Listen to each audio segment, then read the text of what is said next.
Ladies and gentlemen, good evening. It is Monday night, 8 p.m, which means only one thing. It is the online Darts Live Lounge with me, Phill Bars, Jack Garwood, and tonight we have Cam McFarlane with us because Boise is having a romantic weekend with his train set. We used to give Jar stick for it, so now Boise can have it. Gents, good evening. Another Monday wedding, is it?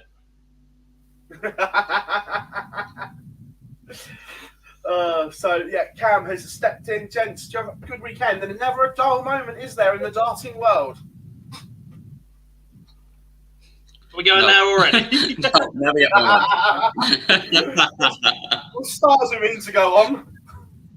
We're going there already. Look, it's what we do. But everyone in the chat room, nice and early, all the regulars, give yourselves a shout out. Tommy, Adrian, Andrew, Joe, as always, Owen, TJ, how we doing? Frey, James, Matthew, Kieran, Aaron, Jack, Daniel, of course, Tug is in, and some lad called Charlie's in as well. He's from Yorkshire, isn't he? Oh, God. Yeah, Yorkshireman. Henry is in as well. Had a decent chat with Henry. Hope you have your stab proof vest ready, mate. Could be a busy week.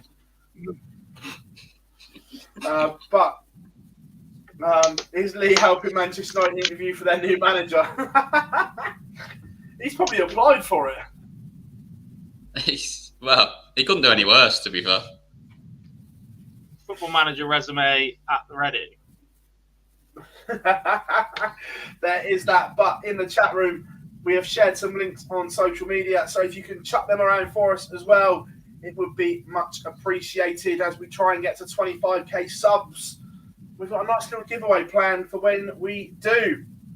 But you still not actually talking about that. Rotterdam seems a long time ago now. Only Thursday, but it seems an awful long time ago. We went all orange. I still can't believe they let you in. Oh, one of their own, didn't I? Just orange on top, so you just sneak in with the rest of the crowd. Yeah, he's gone full as much as you can go for it. That's commitment to the cause. Yeah, see, none of this orange suits. I'm just going full steam ahead. But it was an interesting night, shall we say?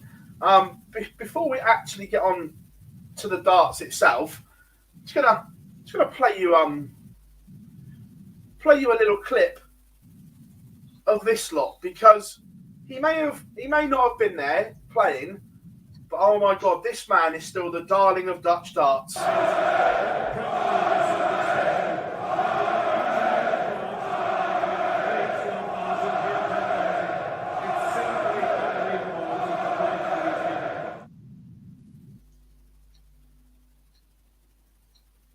Absolutely unreal. They do love Raymond van Barneveld. Someone's got to. No, I joke. That's a very Jar joke, not me. Great noise. I still love him. Look, when you get a reaction like that from that crowd, I still will not be told differently that the best way for Raymond to finish his career was to leave his darts on stage in Rotterdam a couple of years back. Yeah, it's kind of the peak, isn't it? Yeah, absolutely. It was commercial reasons that kept him going for the rest of the year. Let's not beat around the bush on that one. He had sponsorship deals and everything else. Yeah, but look, it was just unreal. He came on. He was working for Via Play. Came down, did an interview with Sky, and they were loving it. Yeah, but I've said this a couple of times now. The timing of that interview was poor. Yeah, I think we discussed that on Thursday, didn't we, on the fallout that whether that was the right time to do it. I kind of get having him on, but we both kind of all get him on at the start, having part of the initial coverage, have him there as part of Sky's coverage rather than anything else. But yeah, to throw him on just when he did was probably a little bit of a strange one.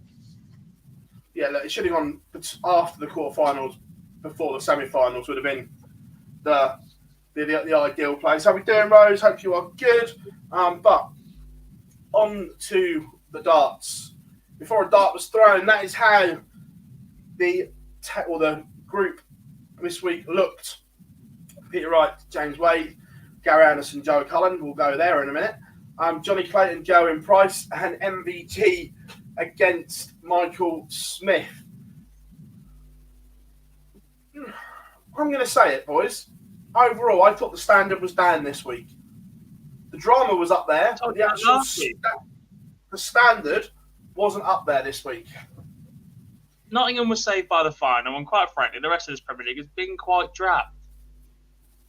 Yeah, I genuinely think the players are struggling to get themselves up for the fact they're playing these guys so often.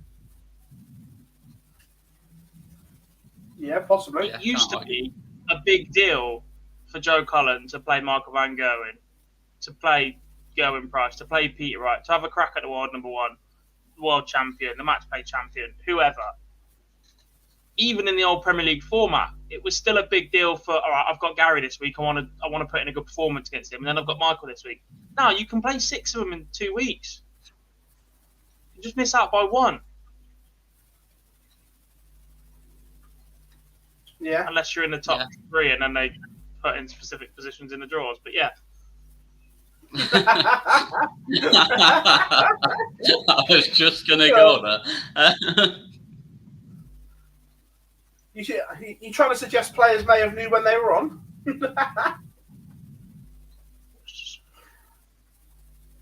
Yeah. I don't want to be seen as the money guy, but it's just not right.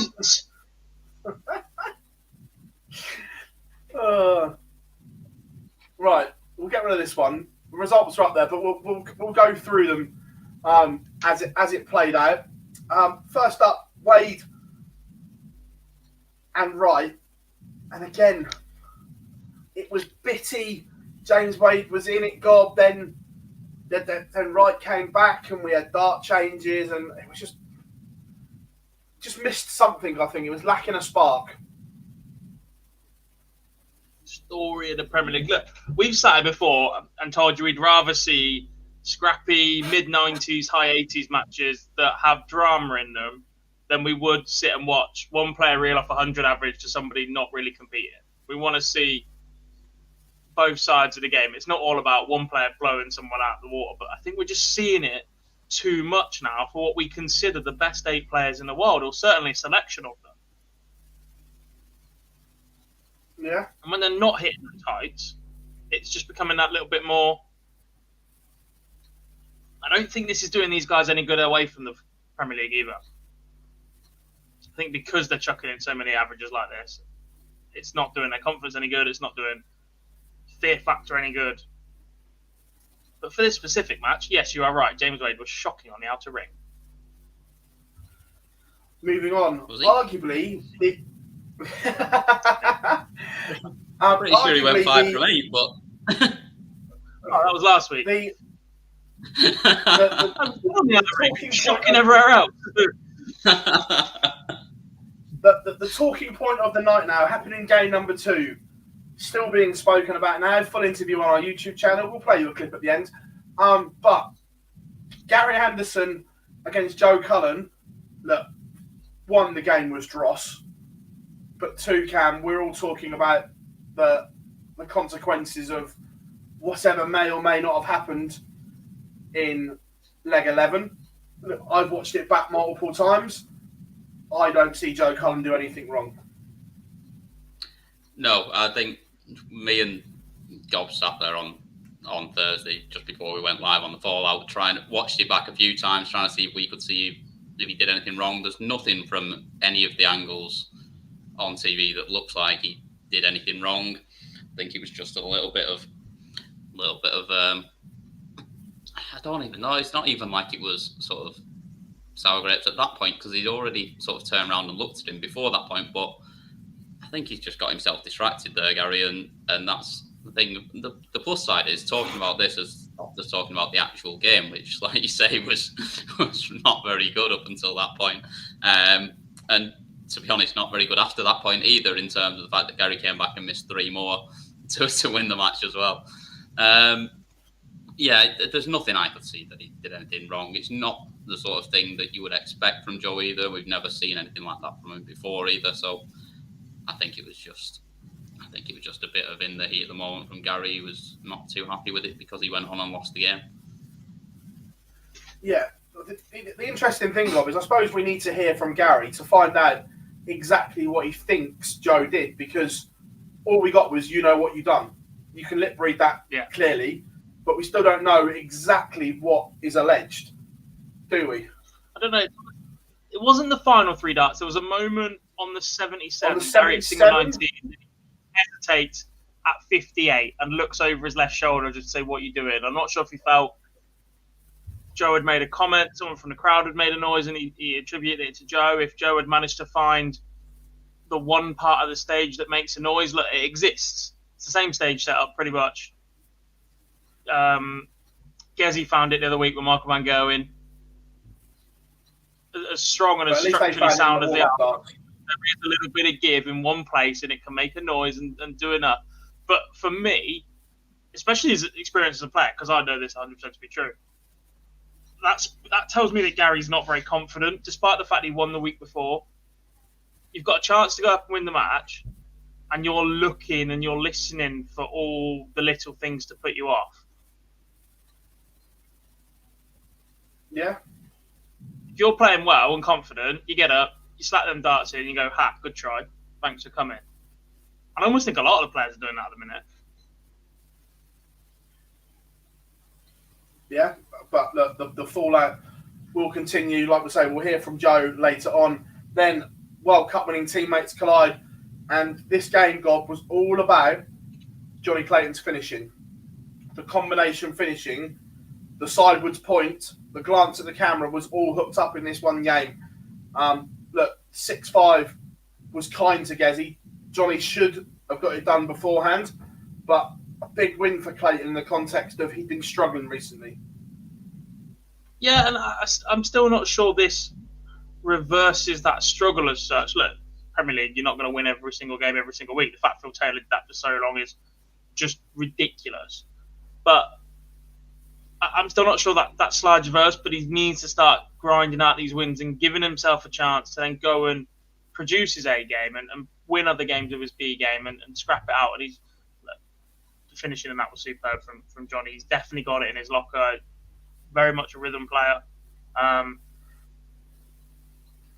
Like I said, much needed win for Johnny, especially against Gezi. Yeah, completely. And then the last game of the quarterfinals was an interesting one. MvG, Michael Smith, and this is the one that got away from Bully Boy. MvG was there for the taking, Cam. We did see some crowd whistling and booing. We'll come on to that in a minute. Smith reacted to it, but ultimately MvG, you could see trying too hard, trying to impress at home, so to speak, and it almost come unstuck in the opener. Yeah, and that's the thing. And like you say, it's an hour away from home for him. It's the closest he gets to play to home at any point, really, for him. And you could tell that he was really trying too hard. He was forcing the darts a bit. He was, and it probably didn't help, like we say, with the timing of having Barney on the stage just before. The crowd were probably even more up than they'd have been anyway, and he wanted to go on and put on a show, and it had a negative effect on his performance. I mean, Michael Smith, you play MvG averaging 89, you should be putting him away every time. You don't get opportunities like that very often against MvG, and he should have put him away, and he certainly should have done at the end. And yes, we saw whistling at times, especially on like the 104. I think it was in like 7 or 8, something around about then, when it was possibly at a big time. The one where he actually reacted and gave it back at the end when he threw 2 shocking darts at tops, to be fair, for me, that was just a wall of noise. There was a lot of like booing and whistling going on, but there was that much of it that there was nothing in that you could have picked out that put him off in the throw. It was just, I think they were two really poor darts under pressure, to be fair, which he knew he had the chance there to put him away, and I think he just let everything get to him, and I don't think it was the crowd as much as anything on those last two at least. I would say the first one at Tops was closer to Amsterdam. Yeah, and to be fair, the second one was probably closer to France. It was on the map of the Eurostar that I was on. One high, one low, Rotterdam in the middle. But MvG did progress to the semi-finals. Again, first semi-final, Peter Wright, Joe Cullen got. We're expecting a semi-decent game, and 88 and 87 averages in a short format game, the semi-final of a Premier League night, doesn't quite cut the mustard. And also, we saw multiple dart changes from Peter Wright at the moment. He genuinely is struggling right now. It's all right doing it when you're confident, when you're changing, when you're not. And over the years, we've always seen Peter Wright change when he's confident, but when he's not, he'd always go to the go-to set, which at the time were the normal element 11s, recently the gold element 11s. But right now, there's something not quite there. Yeah, he's just missing that spark to his game at the minute, isn't he? Which you expected him to get now. He's world number one, and he has that battle to stay ahead of Gezi. He nearly lost it over this weekend. If the second event had gone Gezi's way as well. So, yeah, he just needs that something extra. But normally when you sit and look at these averages, especially over a shorter format distance, a race to 11, they can be curtailed by poor finishing. Like, you have one or two terrible legs where you miss 8-10 darts at double between you. Cullen's still at 35% in this one. Snaky down at 26, 4 from 15. They're not terrible. Don't get me wrong, they're not brilliant, but they're not terrible doubles that absolutely honk out the place and mean your average drops 15, 20 points. It's just not a lot of consistency there for some of these guys around that 96 plus that we're so used to seeing in the Premier League. But ultimately, it was the rock star who booked his place in his second nightly final. Who would he play? It was Michael van Gerwen Cam. And this was more like the MvG that we expected. 103 and change average against Johnny Clayton, averaging 98. This was a good performance from Michael. Yeah, it was. This was really good. This was kind of what he wanted to put on, what he wanted to put on in that first game. And I think scraping through that first game just allowed him to relax a little bit more in this one. Everything just looked a bit smoother. The 138 was a bit of magic when he took that out as well. Was that to wrap it up? It was, wasn't it? Yeah, it was. Yeah. Final leg when he took off the 138 to wrap it up as well. It was much more what we expected and what everyone in the crowd wanted to see as well. Yeah, agreed. Then the final was an interesting final because when you look at most of the stats, you scratch your head, Gob, and think, how has the Rockstar won this one? But like we say, timing, the big moments, having the darts in these short format games really matters. Michael has done not a lot wrong, but Cullen found big moments on his throw, and his finishing especially. There was an 88 on the ball. Was there an 81 in there as well or something? It was just the timing of Cullen was sensational. Yeah, look, this final win was all timing, 100%. That's exactly what it was. It was timing and finishing. 7 180s, not a lot of 140s. It was everything or nothing from Cullen in the scoring phase, but the finishing was absolutely superb from Joe Cullen. Gets him over the line. If we see another player win a Premier League where the highest average on the night is 90.64, I'll be very, very surprised. And look, with all due respect, James Wade made a career of winning titles, having lower averages. So, look, if the Rockstar can emulate that, I'm sure he'd take it. The players are 100% going to take it in terms of picking up titles, etc. We've spoken a lot about the players we expect to win a night and players we don't expect to win a night. And Joe Cullen was one of the players that I had borderline not winning a night. And I just didn't think he was going to win one where he rocks up his A game constantly.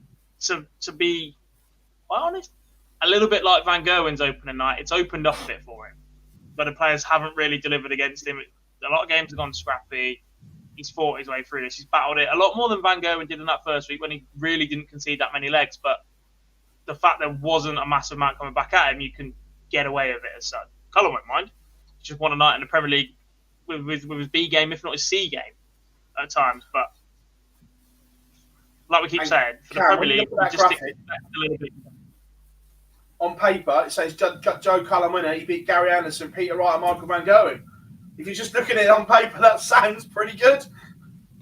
Well, yeah, it looks pretty good, doesn't it? And at the end of the day, there's a bit like we say in golf as well. There's no pictures on the scorecard. At the end of the day, the result's what matters. Yeah, and also this picture that they do every week. Can we think of something a little bit better, please? It's not great, is it? No. Even if we just give them a trophy or something, just something, just pointing at the name. Yeah, not sold on this one. I'm not sure it will take off. Yeah, just get a little trophy made up that just says Rotterdam instead. Any photo that includes that stage setup, I'm against. Still not a fan of it. I prefer it to the one that they used last year all the time, that horrible one. I'm not saying this is That'll be back great, but it's better. That'll be back at some. It will. Right. This image. I mean, it's always so dark and horrible, and it just, for the travelling circus / exhibition that it is, you want colour, you want it to stand out, you want it to be vibrant in the arenas. You just don't get it. No? Yeah, true. Then I suppose though, then it gives more of a standout to the kind of the rest of it in terms of the screens and everything else. Right. We're going to play this. It's about 1 minute and 50 seconds.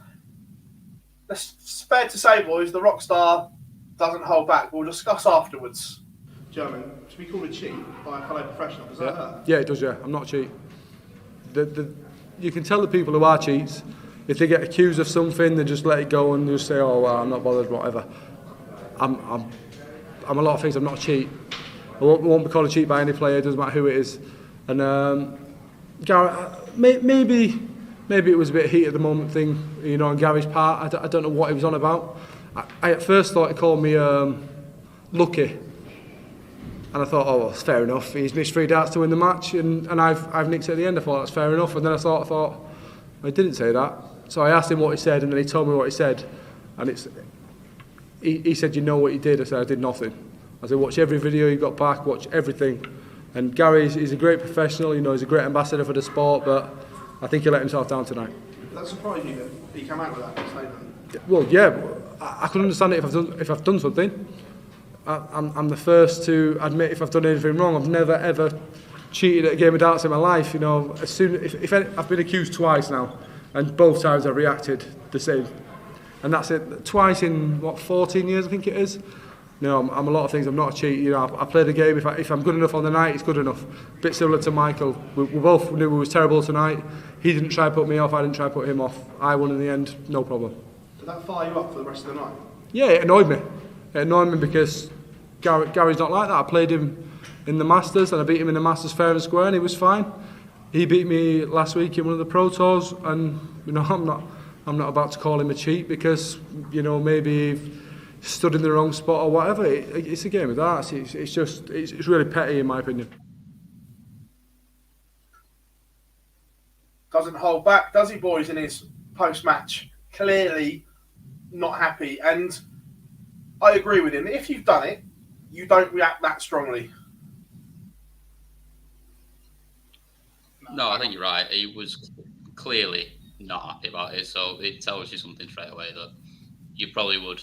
You'd probably, I don't know, maybe still deny it, but not the way he did and not react the way he did. So I think that tells you something straight away.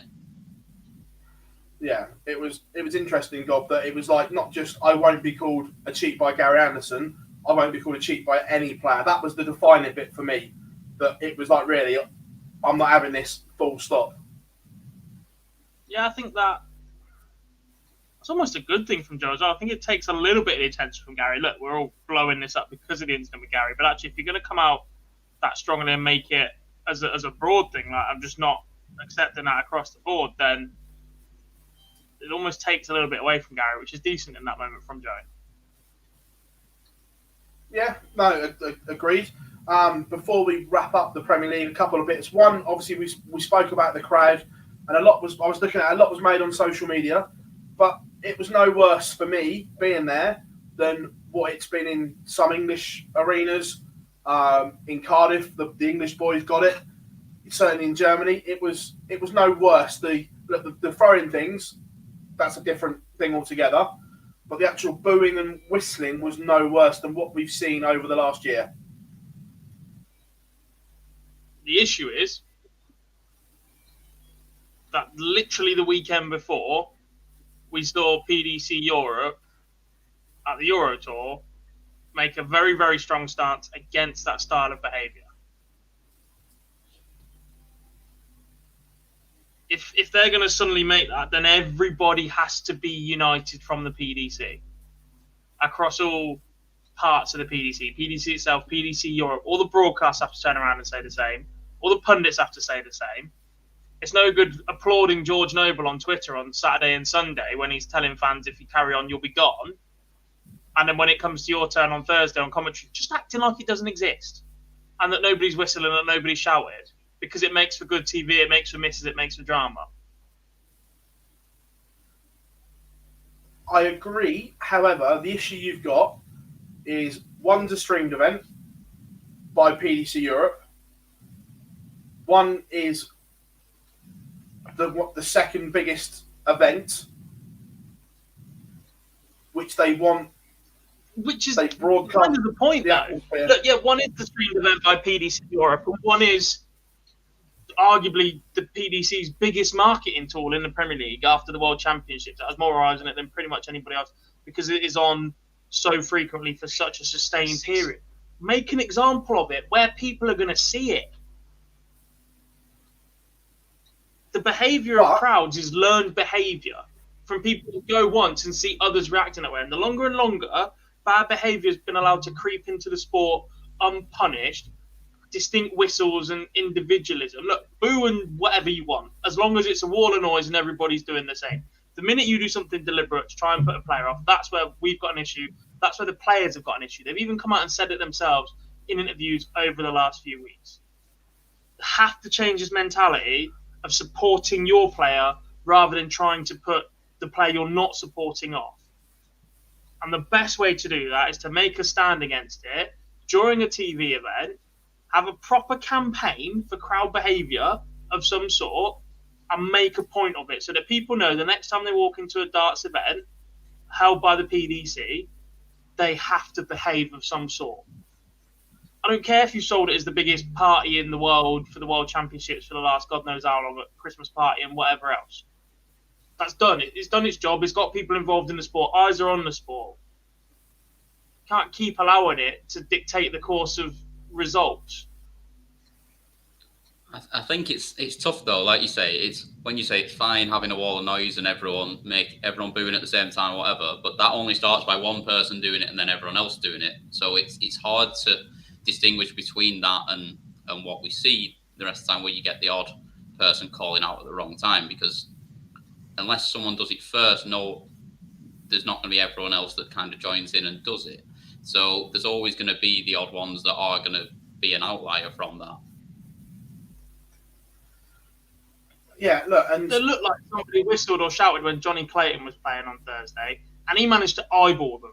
There's a moment when he turns around and absolutely stares at somebody in the crowd, and Johnny Clayton never gets that angry. He's one of the calmest players on tour that you ever see. He's so placid, whatever, he just gets some of it. He gets frustrated himself at the absolute worst.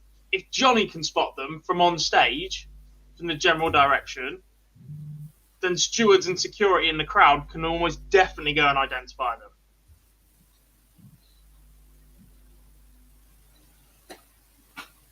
it's a case of whether they want to or not, though. As in, they want it stamped out or not. As I that's think they have to. They absolutely have to. It'll be interesting. We also forget. There needs to be a guideline. Not a just distinct set of rules, but there needs to be a guideline for behaviour that gives a scope saying, if we believe you're acting in this manner, we can remove you. For interaction with the players. That's fair enough. We still forget every week. There is a league table to look at. MvG 3 points clear of Peter Wright, Johnny Clayton, and Joe Cullen catapults himself into the top 4. Cam, and it's the way they've designed this league table and the points on offer. You're never really out of this because 2 wins spins everything around. Yeah, it really does. That's the thing. Even at the bottom their way, the wins a week, and even like I say, 2 wins makes a big difference. But if you win the week as well, it catapults you straight back into the middle of the mix for it. Like Joe Cullen was rock bottom, and now he's there in 4th. He's actually in a prime spot now to go on and qualify. So yeah, and God, the one thing that leaps out for me from that table is the legs won in MvG's favour compared to everyone else. That first week when he wins the title and he only ships 3 legs is massive. Yeah. And again, that might be a little bit of an issue with this format. In previous weeks, to make a big move up the table, you had to do that consistently over a few weeks. Now you can do it in one night, or if 2 players have an off night against you, you've suddenly made a massive, massive gain over people chasing, etc. You can, but we're not really seeing it from anyone else, are we? Not yet. We are only halfway through as of 3 days time. Yeah. Then, from Rotterdam, some, not all, moved on to Niedenhausen. I say some, not all, because before we look at how the Pro Tours went down, what a mess, to say the least. What did we have? Number 55 on the Challenge Tour Order of Merit God playing? Well, we went down as far as 48 as a confirmed. We know 51 didn't get an invite, and then there must have been another late withdrawal because 51 didn't get an invite, but then Lucas Veinig did at 55. Yeah. So I'm not sure if that was about location more than anything else. Quite possibly. Look, at that point, if you've got a set of darts and can play, you might have got a game. You might not even have been needed to play, to be honest. Like, as long as you had a set of darts, I could borrow one. Yeah, as Gob said on the stream at the weekend, it was the Ryan Harrington shift. Who wants a game, lads? But we did have Pro Tour action in the end. We'll talk about the potential consequences this coming weekend, because there may be a knock-on effect here, and certain players have got a huge decision to make, which we'll also touch on. But shock horror, this man wins Players Championship 7, the Iceman Gerwin Price, and look, he got a little bit of luck along the way. Let's be frank about this. I was calling in the semi-final. Rob Cross was 6-2 up. 12 match starts later, Gezi wins. It was a very, very strange semi-final. And look, Rob Cross has played immaculate all day and most of the year. Didn't see that one coming, boys. No, not at that stage. It will hurt Rob Cross. That will hurt Rob Cross an awful lot, especially as Gezi shook his hand. Like, normally in that situation, one player thinks it's over and then was like, what on earth are you doing? Gezi put his darts away. He was like ready to fist bump. He's like, oh, brilliant, I'm not out yet then. He didn't even say, oh, I'm not out. He's like, I'm not out yet.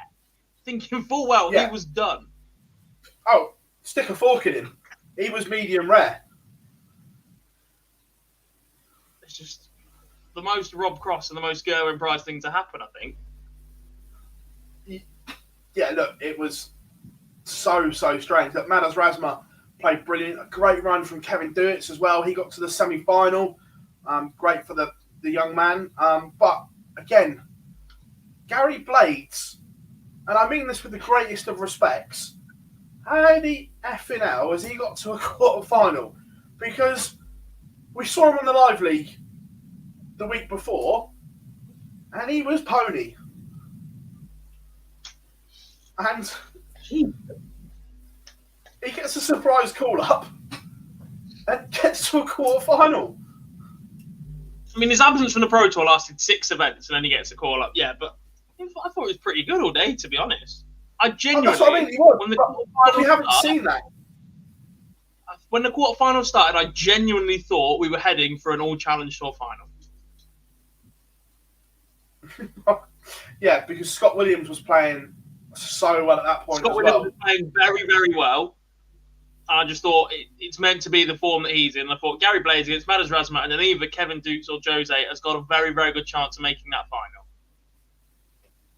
Yeah. It was just... God, could you imagine Darts Twitter if it had been an all-challenge tour final? Would have been brilliant. I'd have slated it, but it would have been brilliant. Scrolling through, and it was another good day for Damon Hetta. Kevin Dukes beat him with 108 average. Just some of the standout ties going through some of them boys. Great to see Colin Osborne back on the Pro Tour as well. A byproduct of everyone pulling out. How are we doing, Mace? Hope you are good. He says, nice lineup this week. Bring your gum shields and head guards. Callum Ritz as well seemed to get rid of his World Championship hangover. Cam, the last couple, not been at his best, but we saw those blistering big ton plus averages again from the Riot. Yeah, it was a bit more like it, wasn't it? It was a bit more like what we kind of expect from him and what we know he can do, because we know he can rattle through anyone when he's on it. And it was good to see him get a little bit of form back. Yeah. So that was that one. And then Sunday, the long wait was over, Gob. And you just sensed through the day, from probably about the last 32 onwards, it was going to take something to stop him. Yeah, we had a similar conversation earlier in the day about Price. Price early on the Saturday had that one wobble game where he had a chance to give it up, and we're like, we've seen this in the past from Van Gogh, and if you don't get them early, you don't get them at all. And the longer it went on, and the more and more the players started to fall, he just thought maybe, just maybe, he's going to be back. I mean, I can't lie, from a fan point of view, I said Bunting was going to win from the start of the day. For a run to the quarters, I'll take that. Very, very happy to see Adrian Lewis back playing well. And we saw him on stream a couple of times, and he looked mentally so much better than I think we've ever seen, than I think we've seen Lewis in a long, long time. When the match started going against him, there was no panic, there was no flustering, there was no sulking or gesturing about. It was calm. It's okay, I'll get my darts back where I want. The problem with Lewis is still the miss low, below the trebles, and he starts chasing a little bit. If that first dart's in position, at times his scoring was the best in the field on the day. He was ridiculously good on the trebles. So good. It's just the misses were so big, and that's where he needs to close the gap. Yeah, no, great to see AD back, and great to see him looking. He had a haircut and a shave, and it took 20 years off him. We went to the same place.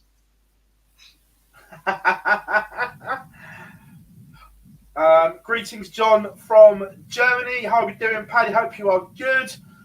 You're right, Daniel. Hope you are well. Also, what a run from Martin Schindler, Cam, and that one run has put him back into the Germany World Cup team as it stands as well. And we spoke about it. The work he's done on his throw and his action to make it sustainable and workable is now showing, because he was brilliant across the whole day. Yeah, he was. Yeah, it's kind of, you want to sit here and say it's a bit of a shock run for him to run through to the final, but the way he played, it wasn't whatsoever. He was really good all day and kind of just handled everyone that he had to play. I mean, the 6-0 over Robbie John was just an absolute mauling, and then he's just all the way to the final. And like I said, it was really good to see Adrian Lewis playing well again, but then he's just dismantled him in the semi there. Oh yeah, look, and Lewis was playing all right there, but Schindler was just literally untouchable. Was it Gob? Did Schindler go? Was it 3 or 4-0 up? And at that point, Adrian's averaging a ton. I think the averages narrowed towards each other towards the end of the game as well. There was definitely up, but do you know what it reminded me? It reminded me of Keane Barry against James Wade at the UK Open. When he got out the gate early, big lead, and said, "Catch me if you can." Picking up leg, punishing every opportunity, hitting everything that he needed to. Timing was brilliant, and you look at the stature of both players. Adrian Lewis would have been looking at Martin Schindler without being disrespectful, going, "I could have had worse draws here." Don't get me wrong, Schindler was playing brilliantly, but there's still 20, 30 players in the world right now that you consider better players than Martin Schindler, at least. And James Wade was expected to get from Keane Barry as well. And when the pressure's almost on the elder statesman at that point, Schindler had absolutely nothing to lose in trying to get to his first Pro Tour final. The story is always about Lewis and trying to get that comeback. And Wade was, again, defending the UK Open title. It started to open up a little bit for him. A lot of the big names had fallen that round before. Draws Keane Barry, the youngster, thinking, right, get up, do what I do, average mid-90s, be solid on my doubles, and I'll get through this one. And neither player had it their own way. No, agreed. And the other noticeable moments, the 9 Darter Fest as well, especially from Barney on stream, just looked absolutely silk. The action is still as good as ever. Oh, it was, yeah. That's so smooth. Also, Jose had one off. Yeah, Jose Justicia. Look, it was just, look, I know we're spoiled, but 9 Darters on the Pro Tour now, it's like shelling peas for some of these guys. Because, yeah. But apart from the 4 missed doubles that I watched on the day, yeah, brilliant. You could see Gob just getting excited when it was in his game. He'd go quiet all of a sudden. It was like, and then you'd hear him cuss as they've either gone inside or outside, going for double 12. But also some interesting weekends. A good weekend for Simon Whitlock.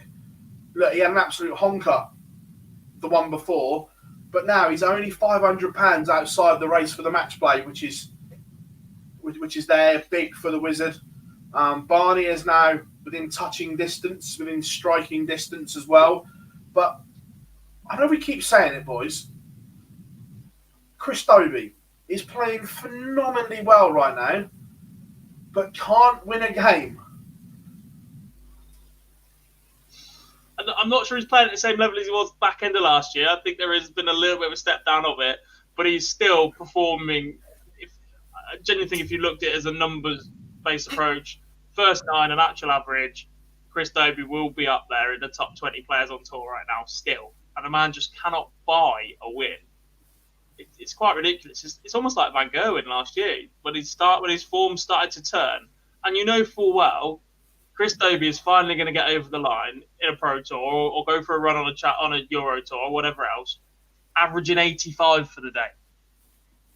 Yeah. It's going to be the day when he plays absolute garbage that Chris Dobie finally goes and breaks the slump and starts picking up wins and then goes on a mad little run somewhere.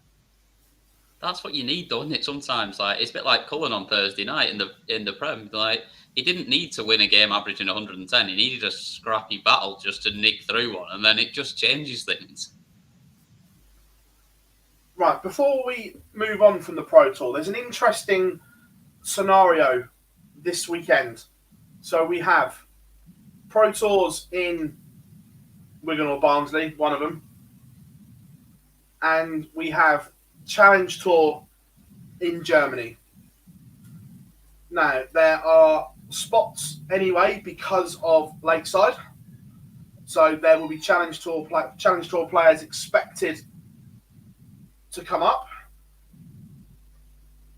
I think it's fair to say there'll be 3 or 4 that don't travel anyway, like there's been gaps anyway. However, people like Scott Williams, we know, looking at the Challenge Tour Order of Merit, Jim McEwen will not be going to Germany because of Lakeside. I'm also led to believe that Stu Wilson, Steve Hegarty will not go to Germany either. So if you're Scott Williams, you could effectively, this weekend, seal your 2-year tour card and a World Championship spot this weekend if he can replicate what he did in the first block of Challenge Tours.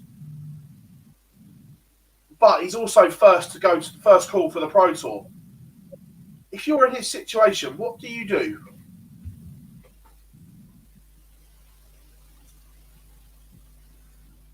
Tough one, isn't it? It's a very tough one, and the likelihood is he's going to get called up for the Pro Tour. Like, someone will drop out. Well, 100%. He will have had the call for the Pro Tour because we know the 5 that are going to Lakeside. Yeah. So I kind of think the way he's playing on it at the moment as well, it's probably the bigger opportunity for him to go and he's got to go and do it. Really, for me, I'd have to say he's got to go to the Pro Tour. You're going to the Pro Tour? Yeah. I'm personally the other way. I think he goes to Germany and plays on the Challenge Tour because he can then seal everything off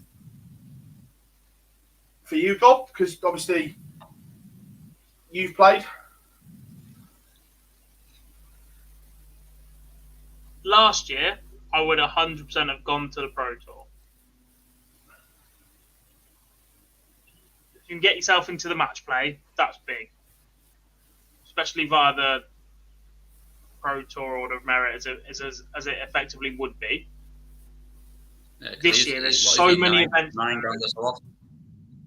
And the fact that Euro Tour's back and that half the field can make that jump over you without even trying, I think you have to go challenge. To be fair, it's interesting. Connor Scott is in the chat room as always. I don't know if you heard the conversation, mate, but if you were in Scott Williams' situation, where you are top of the Challenge Tour Order of Merit, knowing that a lot of your rivals won't go to Germany, or won't be going to Germany, to play, or you get the Pro Tour call up, which one would you do? They teach us at their Challenge Tour. Yeah. Yeah. Number 9's doing the same. What? Challenge Tour? Yeah. Just messaged him.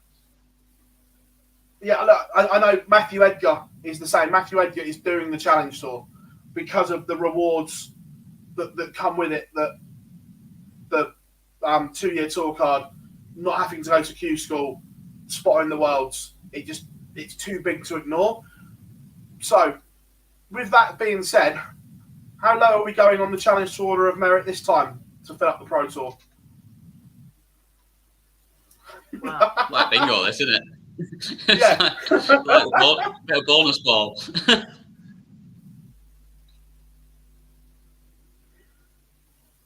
Are we having a guess? We all having a guess who wins? There will be less withdrawals this week, there won't there? Because the Pro Tour's back in the UK. There's markers provided, so half a month for a straw.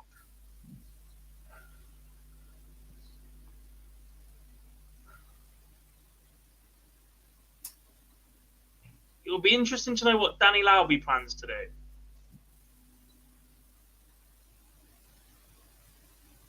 Danny Lauby There's is a big not difference. going to Germany. There's a big difference flying from America to the UK and flying from America to Germany and changing that flight. So he wasn't going to Germany, not because he didn't want to. He planned to go, but I'm led to believe that Germany have changed their rules on vaccination status, so he doesn't have enough vaccination to go to Germany and didn't have enough time to get it done from the change. So he is vaccinated, but I believe that you have to be now boosted or whatever. I might be wrong, but it's certainly something to do with that he doesn't have enough vaccination to go to Germany. So do we think he will be here for the Pro Tour? Possibly. You'd have to let him know pretty soon. Look, you'd like to think those conversations have already been had by the officials at the PDC, trying to work out who's going to Germany, who's not. Depends when the deadline is, doesn't it, for entries? They should have put a deadline forward.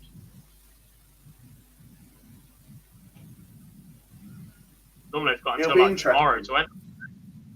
The end of the day today.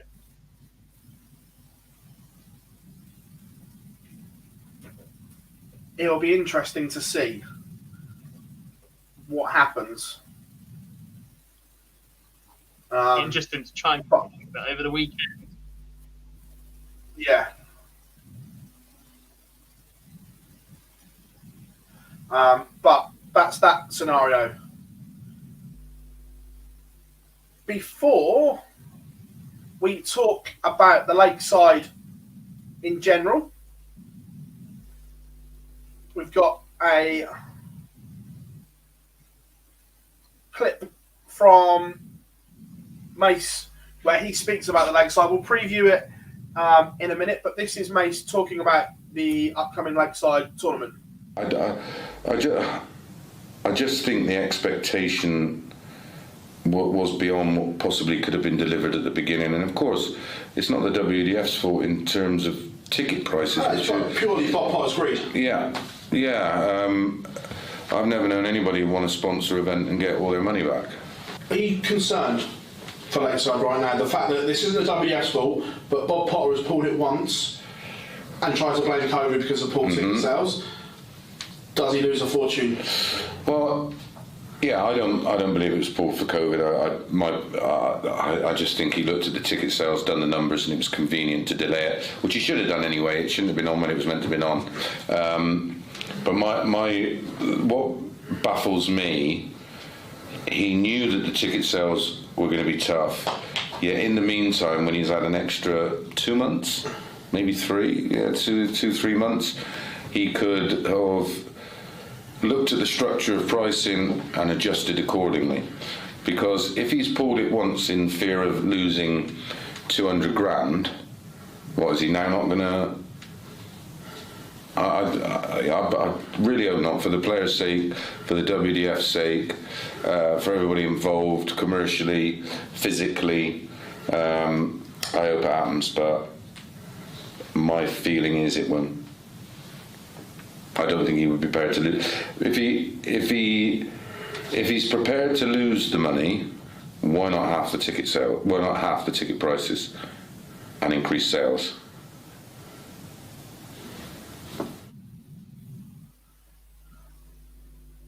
Good points brought up by Mace Boys.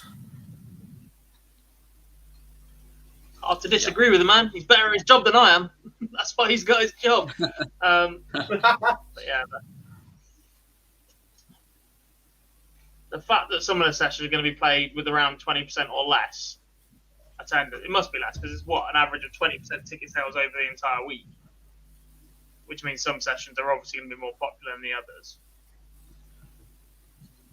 Wait a minute. So it's all just. This was as of Friday, so this may have gone up by now, but when this was allocated on Friday, Monday evening session has only sold 66 tickets, which is 5%. Yeah, that's. I reckon I could sell more tickets down the pub to watch me and my mates play on after work when we had a couple of beers. Tuesday evening, 8%.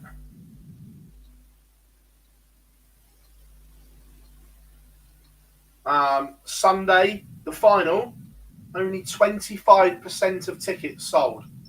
Look, obviously that will go up when people know who's in the final and said. But still, as of Friday, for the whole tournament, there was a total of 18,122 tickets complete for the week. Sold 3,253. 18%. That's not a lot. It's not enough, There's is more it? people watching us right now. There's more people watching us right now. But in There the are time, actually more people will have watching us watched than this are going show on the than Monday. they saw tickets. Yeah. Yeah, exactly.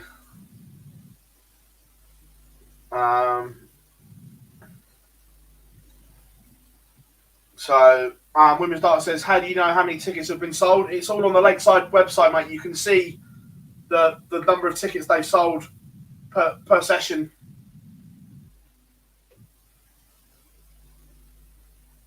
But we'll go ahead and we will look at the tournament. Darts does return to the Lakeside after a couple of years away. One from COVID and the BDO obviously moved away. So we have the top half. I've cut the men's because it was too big to do. So we've cut it into two halves. Brian Raman is the number 1 seed. Thibaut Tricol, Wayne Warren, Aaron Turner, Neil Duff, James Hurrell make up the top 6 seeds, boys. But we'll look at the top half of the draw first. What's your initial reaction, Gob? What's your standouts? Round 1 is obviously Martin Adams, Jared Cole, standout of the entire first round draw completely. Looking forward to what I hope will be a Connor Scott, Thibaut Tricol second round game as well. Don't know an awful lot about Sean Burt. Sean McDonald's got a toughie and Dave Parletti. That'll be an absolute scrap between them. That's in the bottom half of the draw. Where am I going with this? I'm looking at the full draw. You're looking at just the top. Yeah. I'd love to see a run from Richard Veenstra. I think he's one of the more underrated, and he's definitely got the game somewhere. Just never quite deliver it. But I'm hoping we see a quarterfinal between either Martin Adams and Jared Cole and Luke Littler. I genuinely, I keep saying this, I don't want to keep bigging up and heaping pressure on youngsters too much. But I genuinely believe we could have a combined age of WDF World Champions by next Sunday of 33. Combined age of men's and women's World Champion.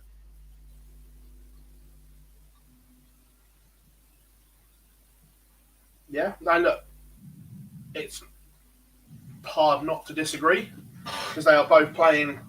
We'll come on to the ladies in a minute. But we'll put the bottom half of the draw up so people can have a look at it now as well. Cam, your standouts before we pick some? Yeah, I think bottom half of the draw. I think you've got a couple that could be pretty good. I think Dave Parletti's John McDonald could be a cracking little first round game there. And then going on from there, you've got a couple of decent games that come through. Like you've potentially got Wayne Warren, Cameron Menzies in the third round there as well. Yes, and then obviously you've got, like you say, the one that God kind of jumped in there on already. Connor Scott and Thibaut Tricol could be quality, and then you've got going on to then play possibly Leonard Gates after that as well. We've got a pretty tasty section of the draw there. Yeah, no, agreed. Someone's asked in the chat room, number 1 seed is 20-1. Is he out of form?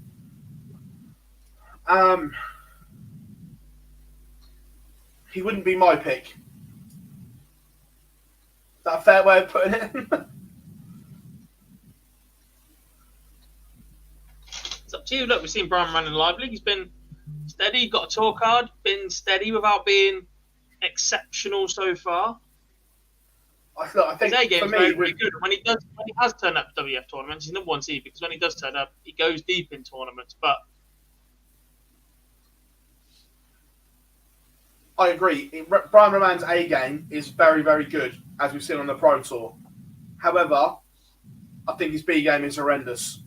It's either high 90s into the tons or very low 80s, even around the 79 mark is the problem. There's nothing in between. he's got a tough one as well, you know. John Scott can play. Former Estonia Open champion, I think. Johnny Haynes looked very steady in Newbury 2 weeks ago, and then he had a good week in the not exceptional week, but he was competitive in the live league. Yeah. Some of the ones that I like, not the look of, but I like Hopai Puhao to beat Ben Hazel. I agree. I like that. I fancy Andreas Harrison in the opener as well. Not good at darts. Yeah. Look, Jim McEwen is steady as you like. I fancy Jim to win. Logan Thompson Duff is a weird little three. Yeah. Yeah, agreed. I don't think any of them are going to do anything exceptional, but they've all got similar A games, and I think they've all got similar B games. It's just who produces what at what moment, I think. I'm very much looking forward to seeing Leonard Gates because we saw at Q School some explosive darts from Gates, and he's one that if he hooks it up, America could have a world champion. Good. According to some of the bookies, who had him priced at 200 to 1 earlier in the week. Yeah. Which will be interesting. Also, where is it? Where was the one I was looking at? Wayne Warren is an interesting one because since he won the last BDO title, we've seen very little of him, and when we have seen him, he's looked out of touch. Mainly because he's not been playing to that standard that he was pre-COVID when he won the world title. If he makes the quarterfinals, I'll be very, very surprised. Yeah, I don't disagree. That's only 2 games. Even Shewan and Brooks, 2 players you possibly won't know an awful lot about. David Cameron from Canada, I expect him to take on Cameron Menzies.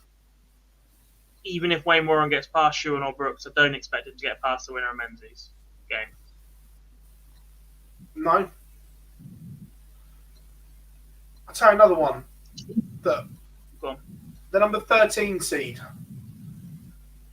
For me, he's in a fairly nice little section of the draw. We saw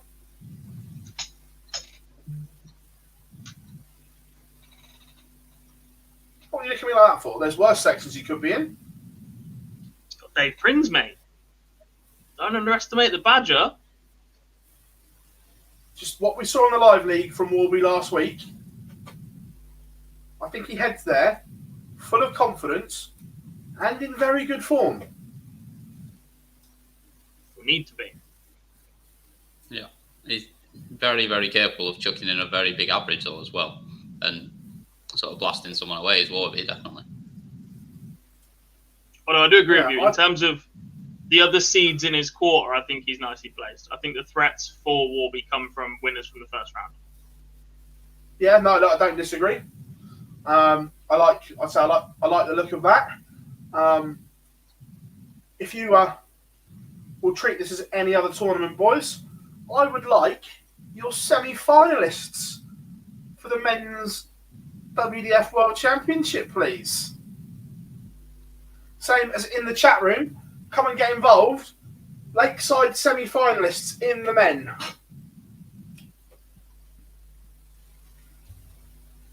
Go on, go.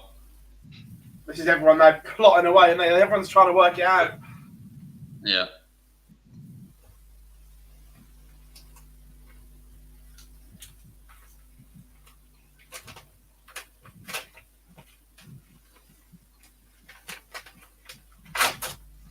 Oh, lovely quarterfinals. Just trying to pick who I want in the semi-finals.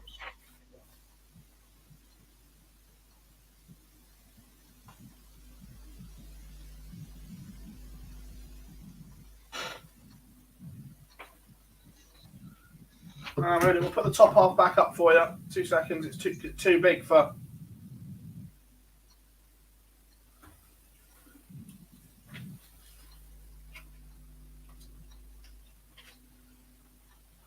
Right.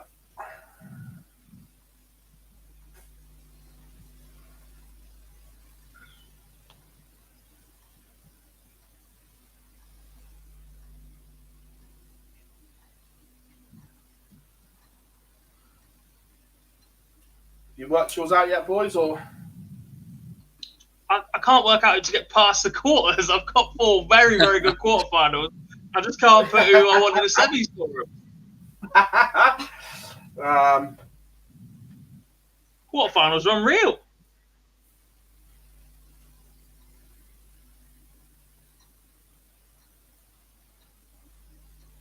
Right. I think I'm there. I'm not sure. I'm not sure anyone's going to agree with me. And I'm going a little bit heart over head at one point as well.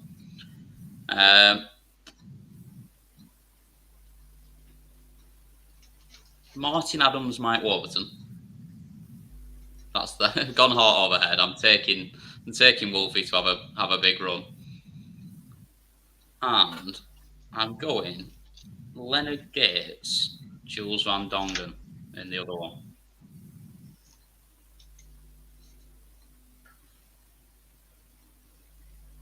I don't dislike that, mate. I think that's tidy.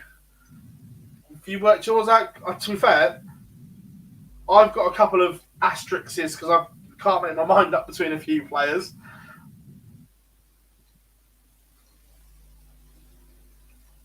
So, well, Gob's contemplating. The top half, I think it would either be Luke Littler or Martin Adams. I'm going to go with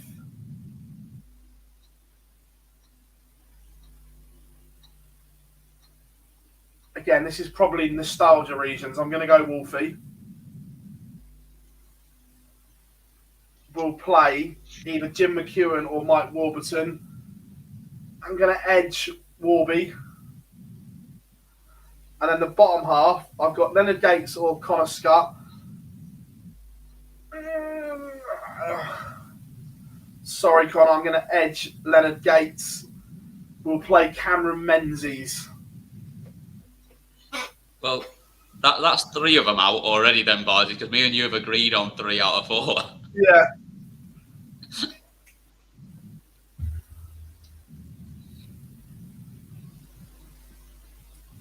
Chat room getting involved. Love this.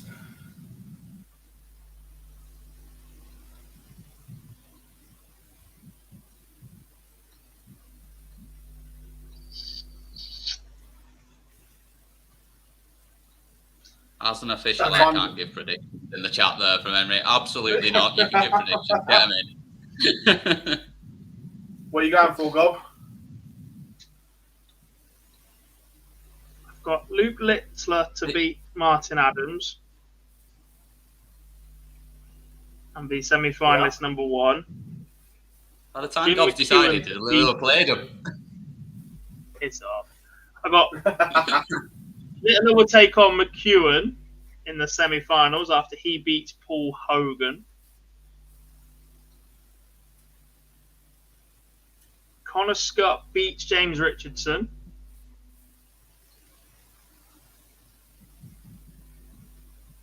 And Cameron Menzies beats James Hurrell to make the semi-finals. You know what's coming next, don't you? I would like your winner and runner-up of the men's WDF World Championship.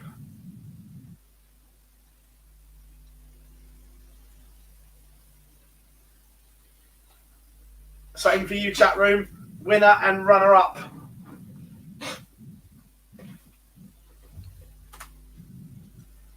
Mike Warburton beats Leonard Gates in the final.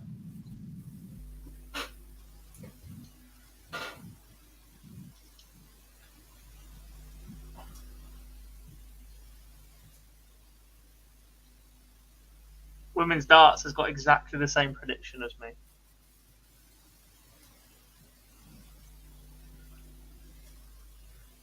Luke Littler beats Connor Scott.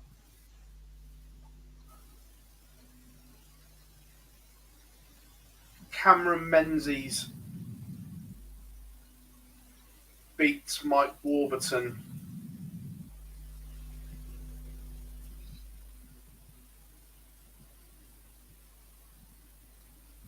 For me. Don't get me wrong. Mine could go wrong at any stage because it's all or nothing with Cammy. When it's good, it is unreal. But it could go left field quite quick. But just something that I fancy Cammy to come through.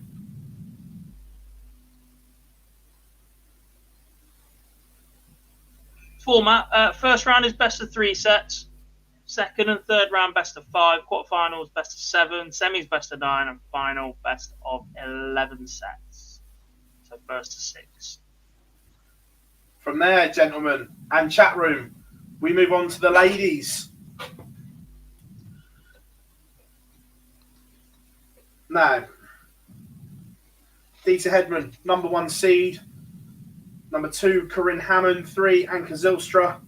4, Eileen de Graaf. 5, Bo Greaves. 6, Kirsty Hutchinson. 7, Maria O'Brien. 8, Lorraine Wynne Stanley.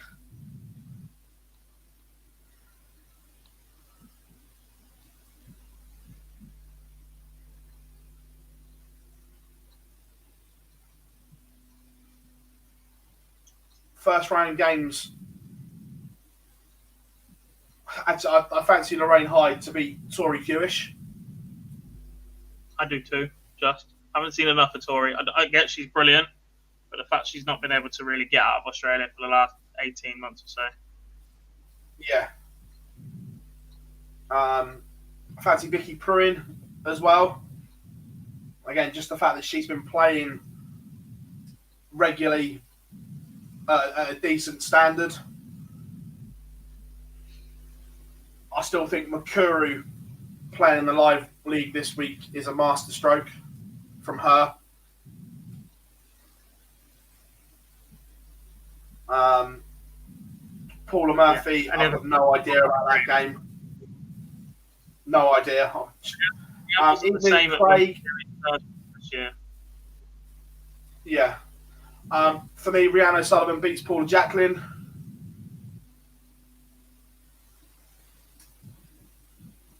Everybody does, don't they? But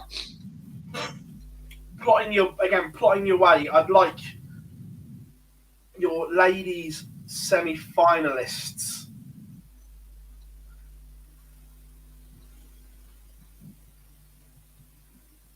Again, chat room, get involved. Who makes the final 4 of the women's event?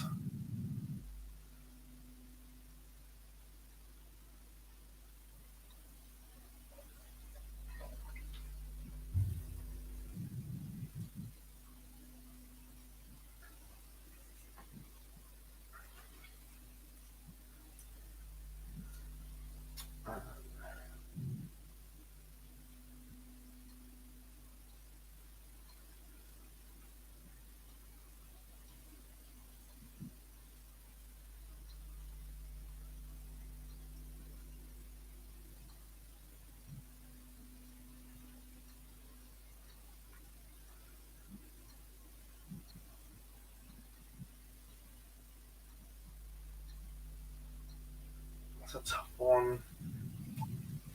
Yeah. I'm done on this one. Go on then. In the top half, Lorraine Wynne Stanley will take on Bo Greaves in the semi-finals.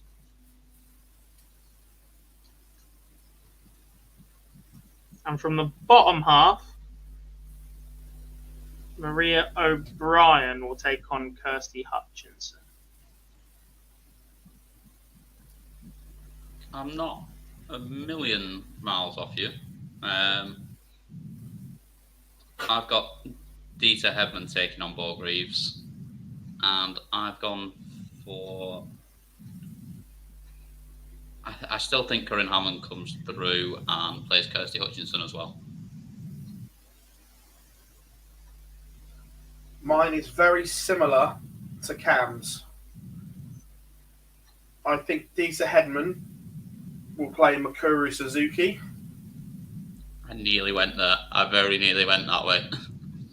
And look, don't get me wrong, I fully appreciate how well Bo is playing right now. But until I see her play, I have a few question marks that need answering for me. God, I know we've spoken about this a lot. If she gets that, or if that is right, and she answers those questions, I think she wins it. But until I've seen... Yeah, agreed. Yeah, don't get me wrong, I'm 100% with you on that. But until I see those questions answered, I'm edging for Mikuru. But if Bo comes through, she blows them all away. I'm 100% with you on that one. And from the bottom half, I've got Corinne Hammond to play Kirsty Hutchinson. I think the difference between Bo and the rest of the field is Bo's bad game is around about that 80 mark in the average. And I'm not sure anybody else in that field's got that in their locker.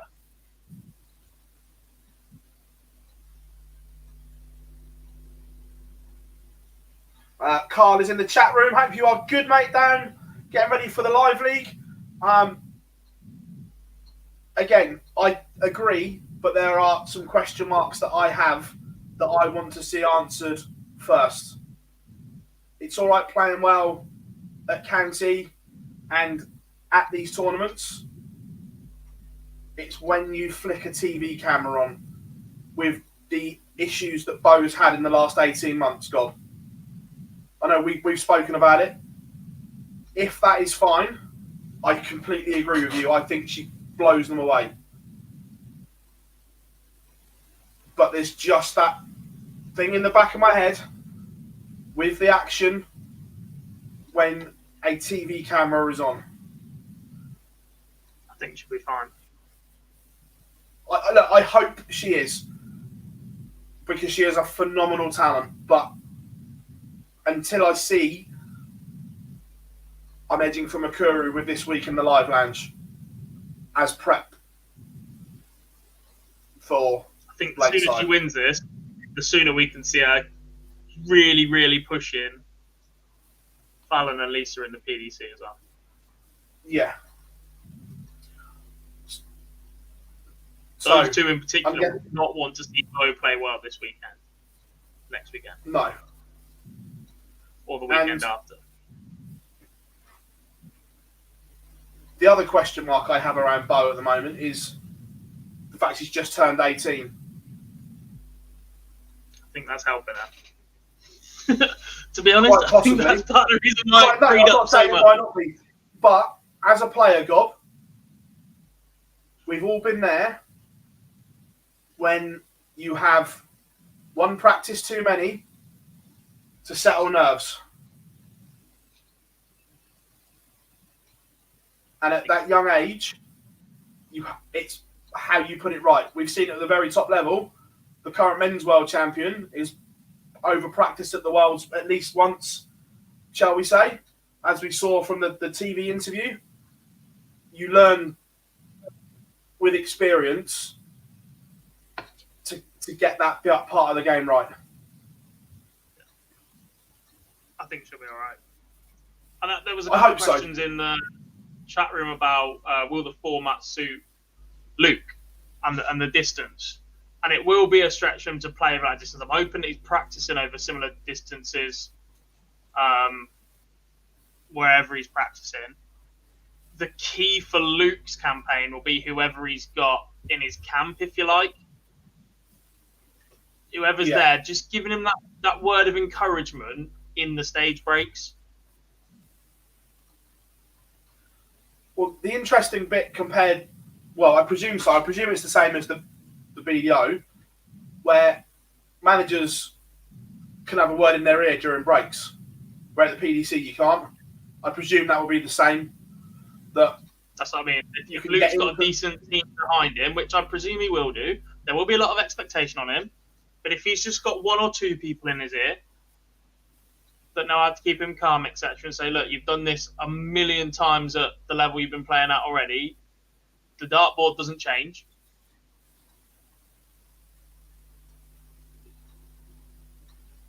Oh, yeah, no, agreed. Then I think he can go and lift the title. So, off that, I'm guessing, Gob, you're going Bo to win it overall. Bo to beat Maria O'Brien in the final, yeah. Cam? I think if Bo gets to the point of getting to the semi-finals, then I think we see her go on and win it. So I'm going to say she beats Kirsty Hutchinson in the final. Yeah, look, I think, for me, I've got Corinne getting to the final, where, look, it will either be Makuru or Bo, and the winner comes from the top half. Yeah, I'm with you on that. I was very close to picking Makuru rather than Bo for the semi-final. I think whoever comes through that game, which I think it will be that game for the quarters, is the one that goes on and probably wins it. Yeah. Yeah, no, look, I don't disagree. Look, if anything, I'm more looking forward to the ladies' event than I am the men's. Standard. Yeah.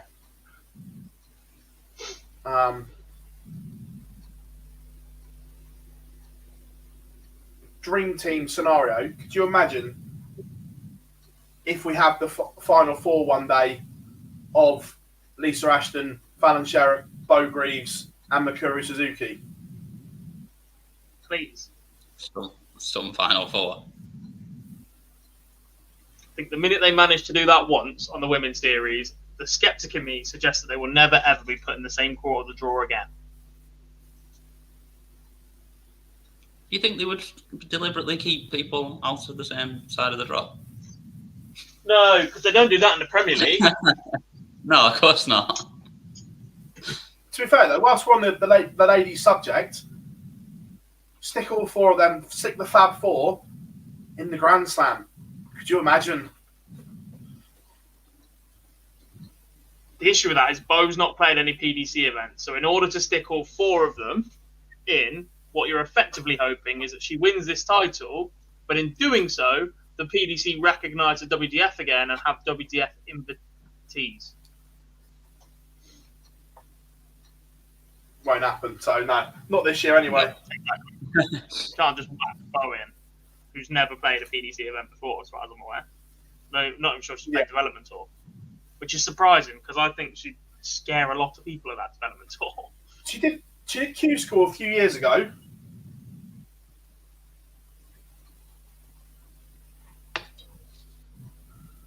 But that is the Women's World Championship. But before that, gentlemen, we're off to Birmingham.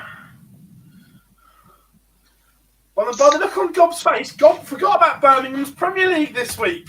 I forgot about that. I thought we were going to do Live League lineup quickly. But okay, we'll do Premier League.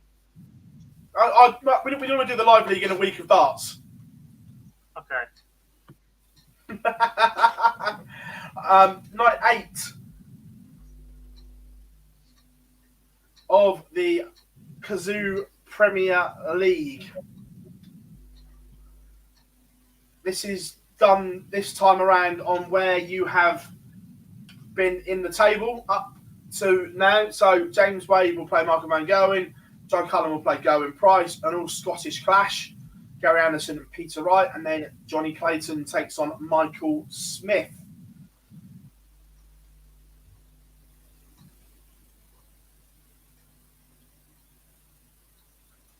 Where are we going, boys? We'll start at the top.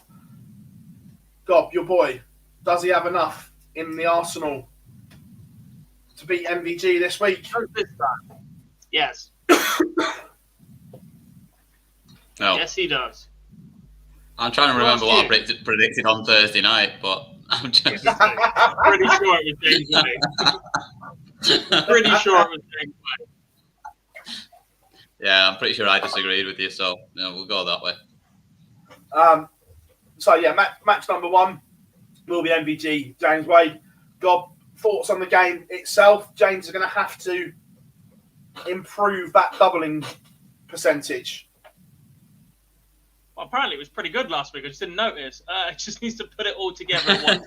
We've seen moments this year when his scoring has been ridiculous and he's hitting more 180s than before. We've seen moments when his finishing is very good. He just needs to put together a good, solid performance all round. Start well, keep the pressure off him, and just stay in front.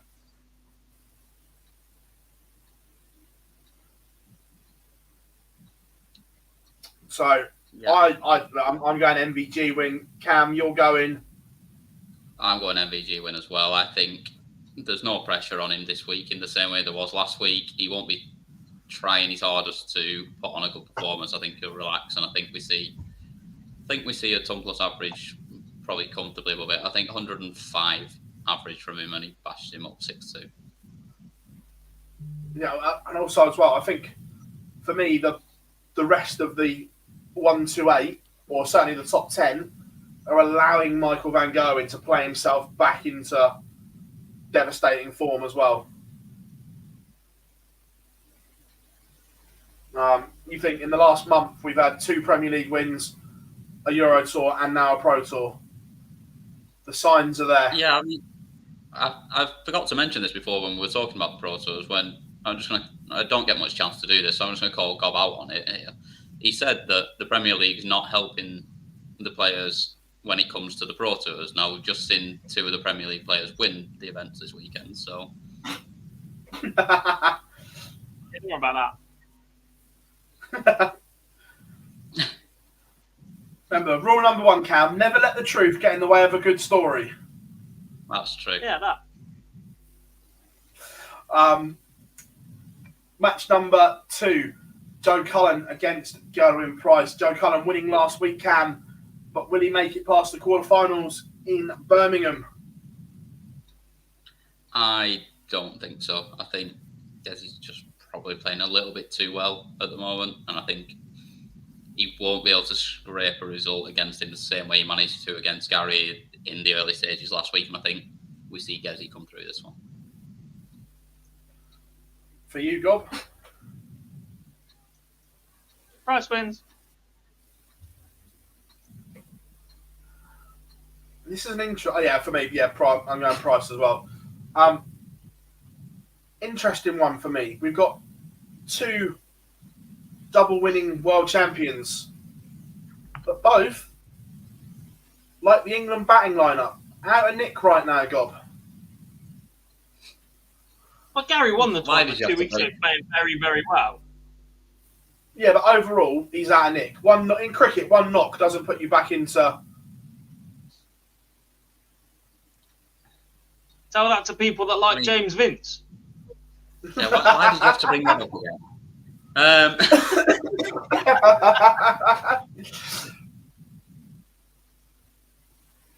It's interesting. I've actually written down Wright wins brackets sub 90 because I'm just not expecting anything from this game. I'm hoping to be pleasantly surprised. I think we see a decent game, but yeah, I think we see a better game actually. I think it will be a little bit better as long as he doesn't use 3 sets of darts and 10 legs again. I think we'll see a better game, but I do think Wright wins as well. Well, I'm going the other way. I'm going Ando. I'm going Gando to beat Wright. And then give him a stone cold stunner. Oh, sorry.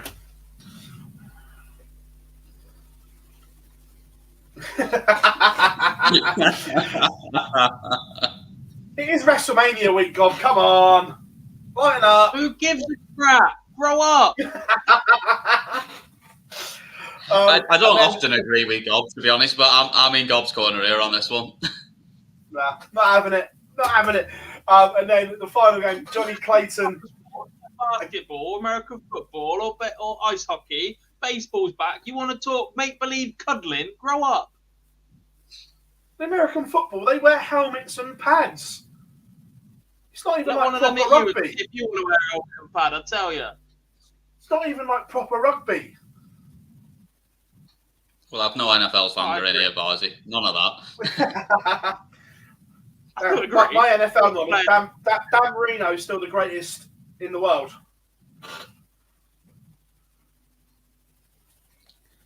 But the final game, Clayton Smith.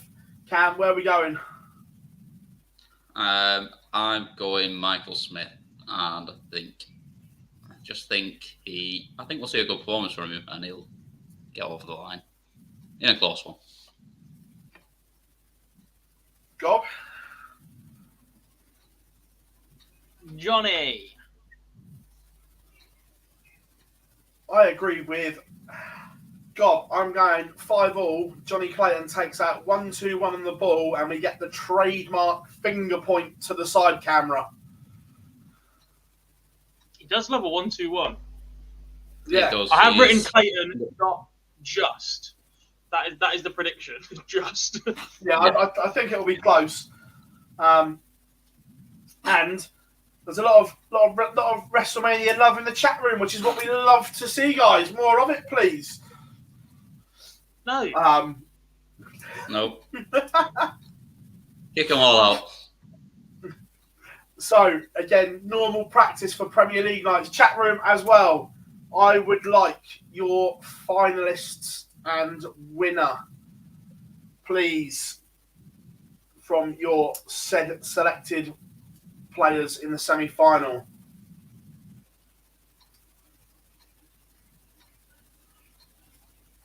I'm sticking with who I said I was going to win on Thursday. I can't remember who I said he was going to play in the final, so I'm just going to guess. But Michael Smith wins, and I think he beats... I can't remember who I predicted. I think he beats Van Gerwen in the final.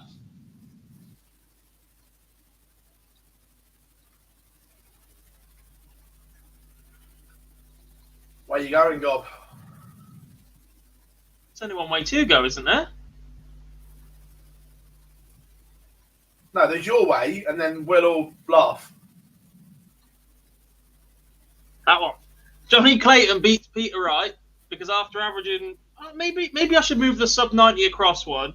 Wright will do an okay job on a Gary, mid 90s. We'll go 93, just enough. Then it will drop off. He's struggling to play more than one game on a night. Johnny Clayton wins that one with about a 96. But he also struggles when he gets to a final. We've seen that a couple of times already. The average drops, which is where James Wade will take advantage after already beating Michael Van Gerwen and Gerwin Price. Are you drunk? No, it's Dr. He's been Pepper. practicing. Have you had too much sugar? I did have a Domino's before we started. It's gone to your head. Yeah. I'm out of Lucasade. Unlike Gob's nonsense he's just been spouting there, James Wade will not reach the final. No, I've gone MvG beats Johnny Clayton for me.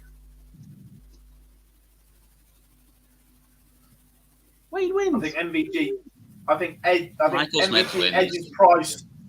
MvG edges Price in a good game in the semi-final. Johnny Clayton dispatches of Gary Anderson. MvG wins the final 6-4. Do you know how I know James Wade's going to win? Go on. Because we don't have a show next week. We didn't have a show next week because of the WDF World Championships.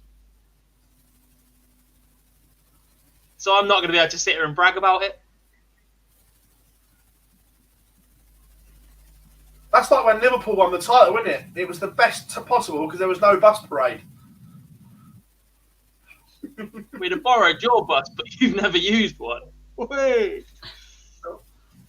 We're just not very good. So chat room. It wouldn't make for a great bus parade, would it? Just Gob watching Wade go past.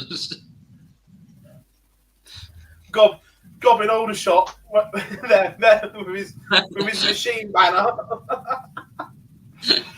Oh.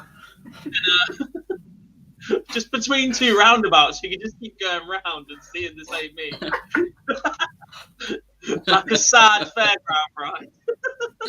Yay!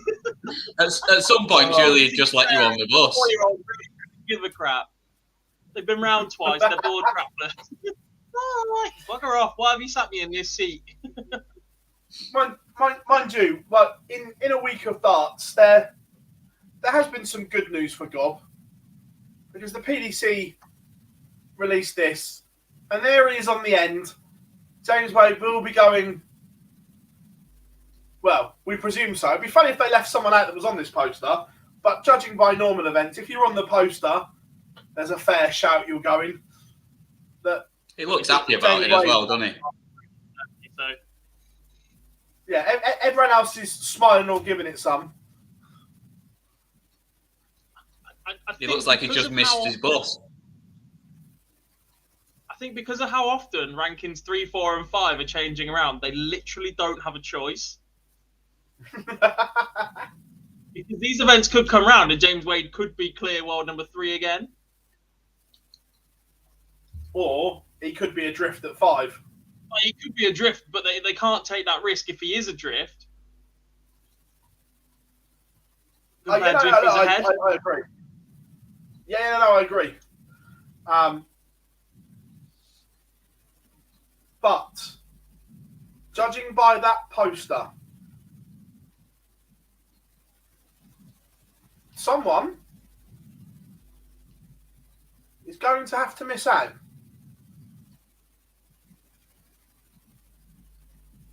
Of the Premier League players? Or of the top 8?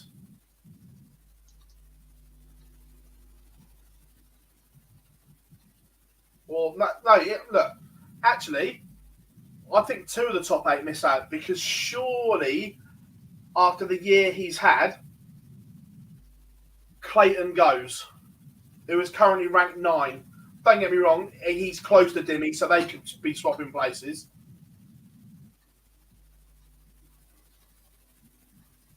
Possibly.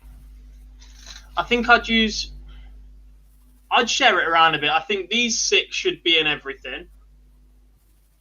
And the other ones can rotate.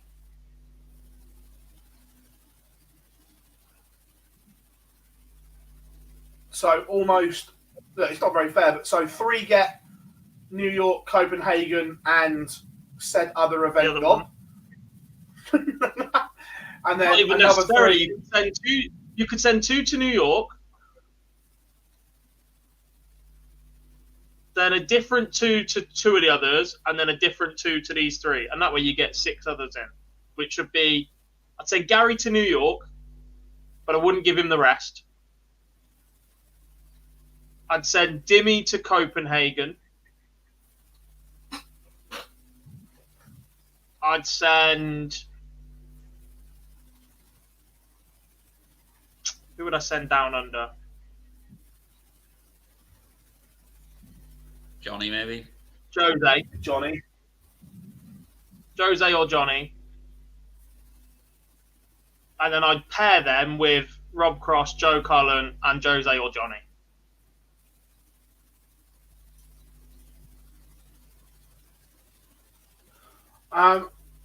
Chat room, good points there. I think, like in previous years when Kyle and Corey in particular were tour card holders, that Simon Whitlock, Damon Hetta, Gordon Mathers will be at the World Series event. They just won't be one of the 8. They'll be on the other side. The 8, it'll be the other 8, yeah.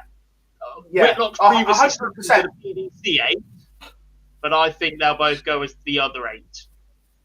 Yeah, completely. Unless, I'm like we said, these 6 plus Whitlock and Heta become the 8, and they play 8 others.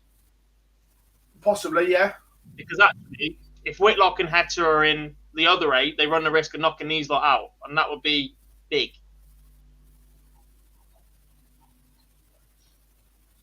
Just gonna scroll down. Don't want that one. Don't want that one. So, when was the last? Damon Heta and Simon Whitlock will play in some capacity in all 3 of these. It's just which Yeah, no, 8 so do they... I'm just looking. The last time we went to Australia, Whitlock went as one of the 8, but Kyle and Corey got wild cards and were one of the others. Yeah.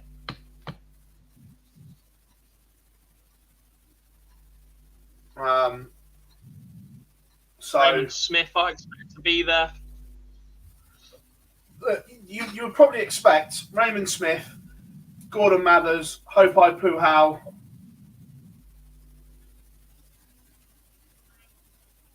Maybe is it Kai Smith as well? He played right at the Worlds. Yeah.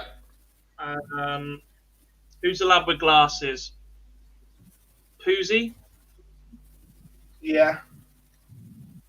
I think that'll be the 8.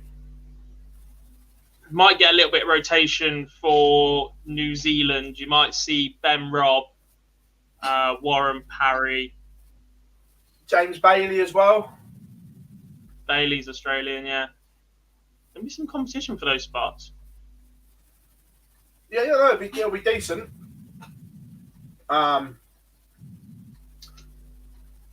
Henry just made the point I was going to make actually there as well. Do we think Noppert gets in for at least a couple of them? 1. Noppert maybe in 1. And if we haven't just dropped a big hint there, then we never ever will. I did it the weekend.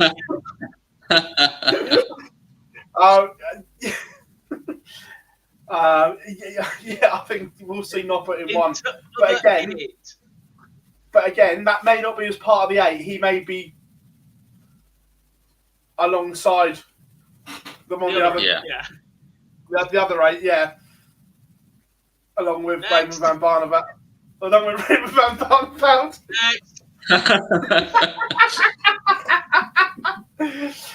At least we've done it for this topic, to be fair. At least it's been on this one. Yeah.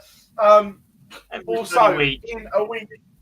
Yeah, also in a week. Get your questions ready, folks, while we reel off the live league lineup, etc. If you haven't done so already, do drop us a like, subscribe to the channel as well. Get your questions ready, though. Phil's going to reel off some more information, and then we'll start answering your questions as per.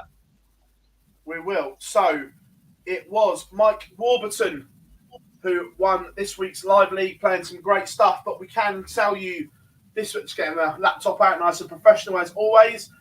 This week's lineup will be Group A, Scott Baker, Carl Wilkinson, who is in the chat room, in his hotel room, no doubt. Chris Quantock making his debut. The artist Kevin Painter. Makuru Suzuki makes her debut. And Matty Dennant. Group B will be Rob Collins, Daryl Pilgrim, Graham Hall. Group C, this one could get a bit fiery depending who is in there. Aaron Monk returns to the live league for the first time in 2022.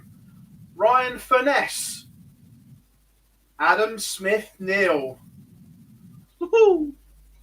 Hello. Not a bad looking lineup for the live league this week. The bad boys of darts. Bad boys, bad boys. What you gonna do? Don't go and watch Bad Boys 3. I did that for my birthday the other year and it was terrible. I've seen it. One of those films that if it was just a standalone film and you hadn't watched Bad Boys 1 and 2, it was bearable, but it just didn't compare to Bad Boys 2. 1's the best. Controversial. was not. Oh, look, we're talking about Will Smith today. How did that happen? To be fair, when I woke up this morning and first saw that, I thought it was a joke because all I saw was the clip, no context to it. It looks very scripted. Yeah, I mean. I'm still not sure it's real. But have we missed anything else in a week of darts, boys? We've covered quite a lot.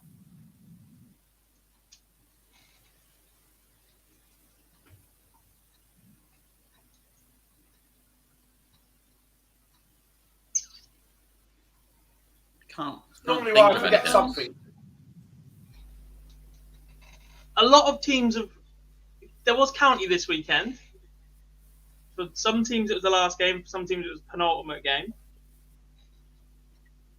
I don't know what that actually means for any of the tables. No.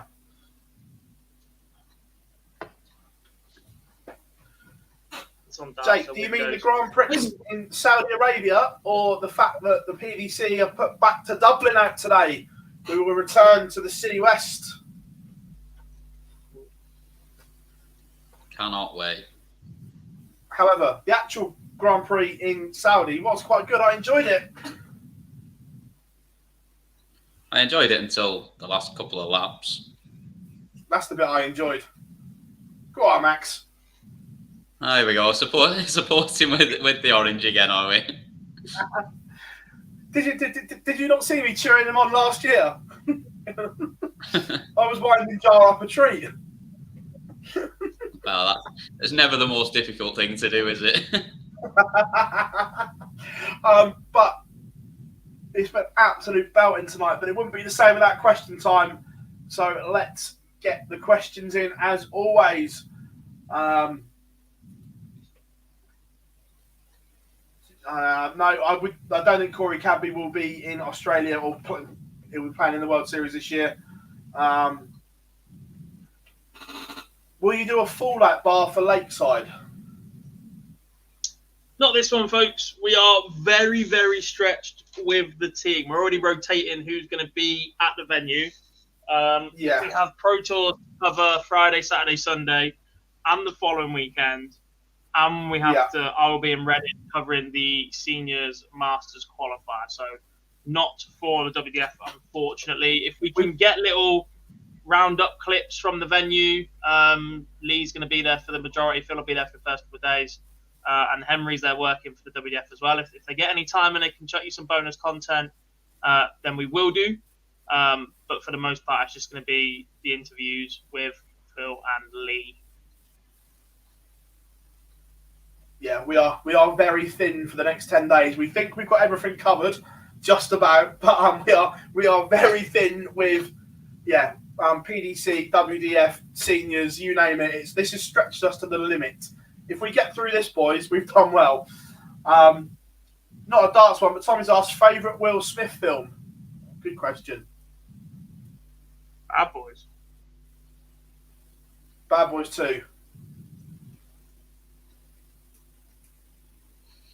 Men in Black. I can't sit here and call Phill a child for liking wrestling for you to like alien crap. I mean, I've probably not watched it for a good 15 years, but I'm going to stick with it. Also, Men in Black 2 was better than Men in Black. Hitch isn't a bad shout there in the chat, to be fair.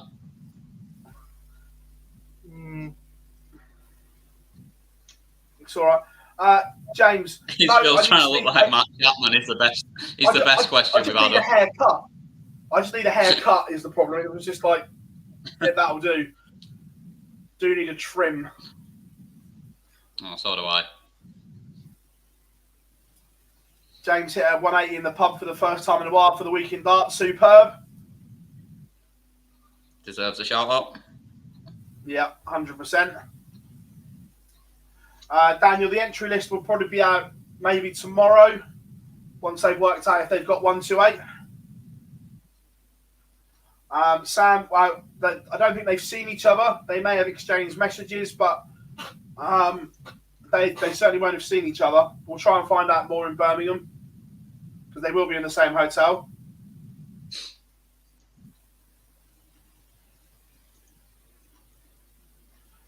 How often do you get your hair cut? Once every 3 or 4 weeks. Not often enough. Coming from the man that spent hours walking around Nottingham trying to find a barber.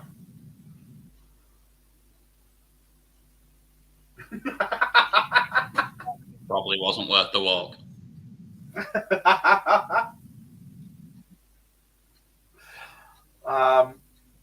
Definitely trying not to nibble back there. I got vodka instead on Friday night, and then I ended up in a Riley's. I went to Riley's on a Friday night. Don't do it. Nathan says, would you rate Wade above Lewis overall? It's an interesting one for me. The only one that hurts Wade is no world title, but 11 TV majors. Shows consistency and longevity over Lewis. No, not at all. There's only one that matters at the end of the day, and Lewis has got 2 of them. I'm actually torn on this. I'm very torn on this. Yeah. And I get both sides of the argument. I just can't make up my mind where I am. Normally, I'm slap bang. World Championships mean a lot. But accompanying it with Adrian Lewis is the fact he is a massive, massive underachiever. For the amount of ability that James Wade has on a dartboard, he's a massive, massive overachiever.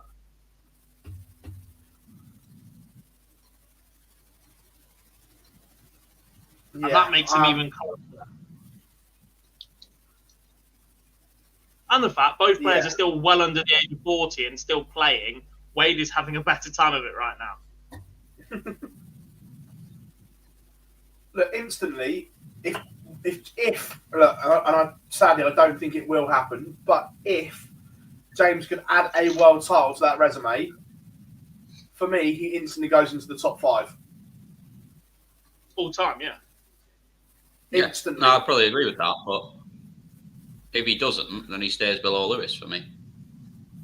Yeah, no, it's interesting. I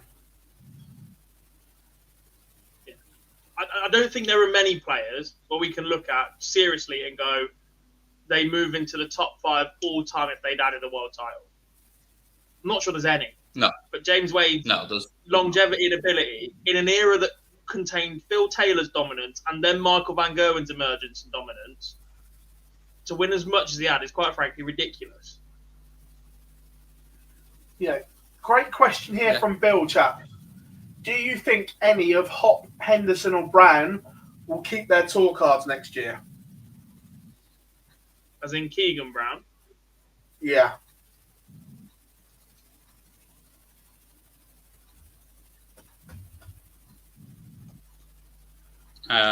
Both have a lot, or all 3 have a lot to do. Yeah, I sadly say no. I don't think they will, any of them. I think Max Hop has a better chance because he may get into your more Euro tours for being the number 1 Max Hop. Possibly, yeah. If he can spunk his way into all those Euro tours in Germany, he may accumulate enough money to get himself to the World Championship, and then he has a chance. But right now, I worry for Hendo and Brown. I think if any of them will, it will be Max Hop, but for a backdoor entrance, not particularly the right way. I agree that one has a better chance than the others, but I think Keegan Brown's got the best chance of keeping it. Even with the backdoor entries, I'm still not convinced by Max Hop's form. I think Brown is another unfortunate one because of COVID, because of his job. I know he was ill at the start of this year as well. I spoke to him at the Circus Tavern. He come along to support Richie Howson for the first couple of days. I think he's got more chance of turning it around than the other 2. Yeah, it's interesting. It's a good one.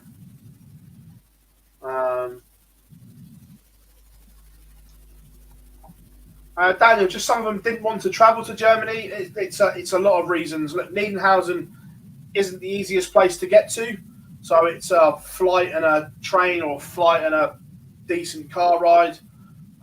If you're not managed or you're not sponsored, it's a lot of money as well. And some just want can't use an iPad. It's an issue as well.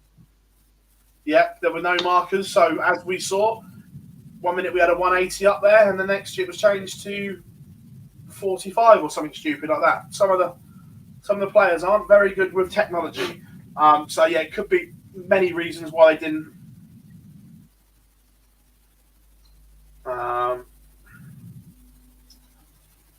Could you turn one of the Masters into a PDC versus the rest of the world team darts?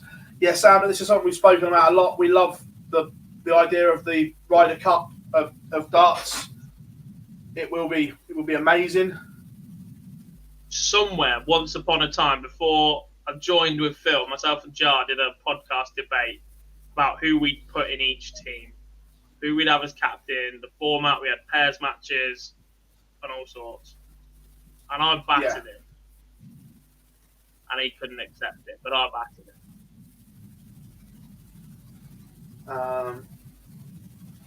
And it says Clemens and Schindler gets those German spots right now. Yeah, no, I agree, mate, but there's still more opportunity for them to qualify, isn't there? Because there's still more of the locals and...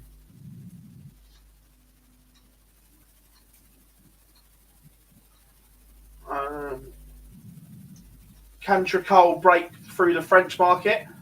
I think I may be wrong with this, but isn't the French market very dominated by soft tip still? Yeah. Very, very dominated. We've seen other nations come from that position. I think the advantage, or something that will certainly help, is the emergence of Jacques Labre as well. Yeah. Hopefully, they get a World Cup spot. Yes.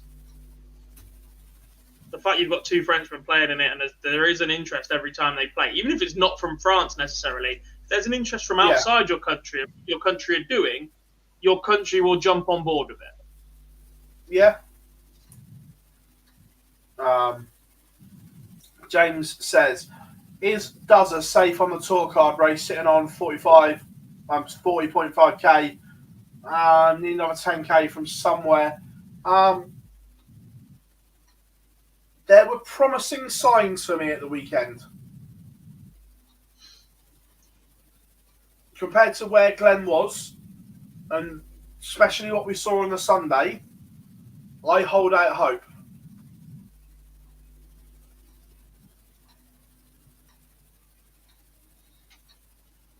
Gob's not convinced.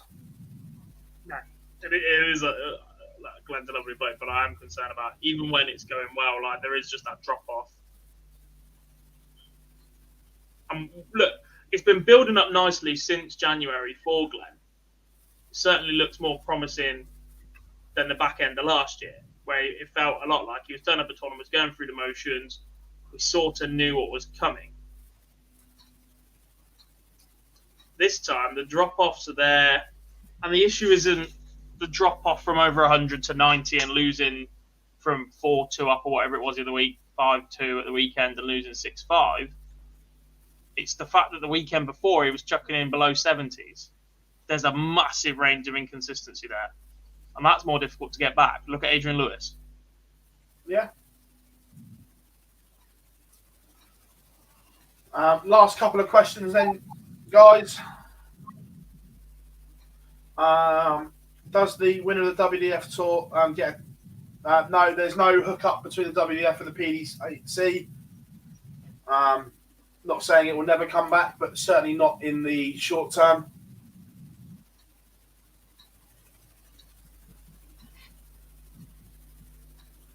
Oh. Would you take Duzza's career over Wade's?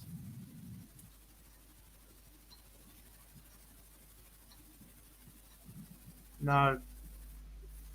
No, I don't think I would either. Would I?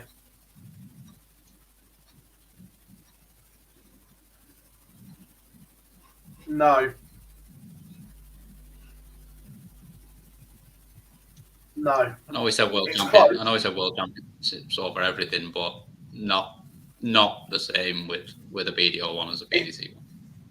It's not that one that does it for me. The back end of the titles for Glenn came at an era where the credibility of it being a world championship had really started to diminish. The early 2010s, there was still okay, it's the BDO, whatever, but it was still decent when Bunting's picking up the world title and Scott Waits and Martin Adams and that are going through the motions and Scott Mitchell. There's still some sort of credibility there. You still had Fitton and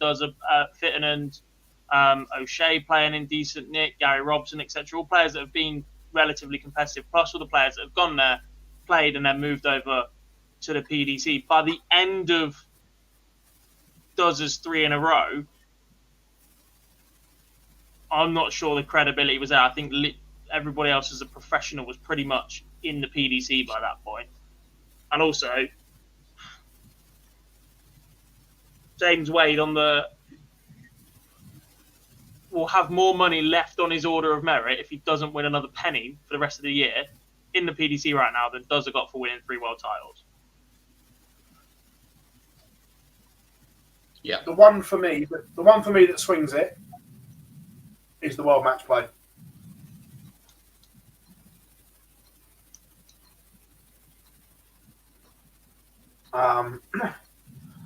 So yeah, a good one from James here. Where will MvG be ranking wise after the Worlds?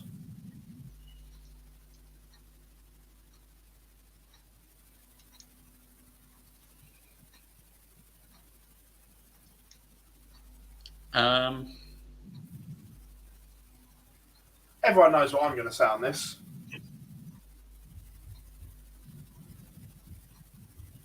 We're saying, are you going on the top step? No, Can you get there? You can't quite get there, can you?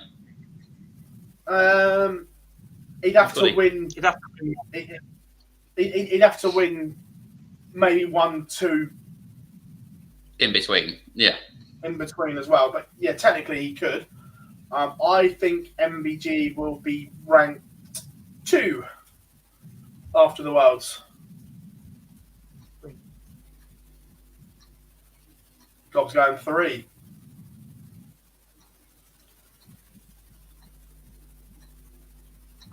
I don't know though. Yeah, I think 3 as well. I'm going 2. And you all know why that is, because there'll be 500,000 ranking points added to that tally. That's why I thought you may go even bolder and go for the top step. Look, I haven't quite there yet. However, if he wins the world match play in July, then I will be going. Yeah. Right, folks. 2 hours have absolutely flown by. We're already in Fergie time, as it's now been called on this show as well when we run over. Everyone, absolutely loved today's show. Pleasure to have you all along for the last 2 hours. Remember, the live league returns tomorrow 9:30 on our YouTube channel. An absolute belting lineup. Mikuru Suzuki headlining, and plenty coming up as well. Pro Tour streams, Premier League, WDF World Championships. We won't be here next Monday because of the WDF Worlds. There's no point us talking about darts when there is a major tournament going on.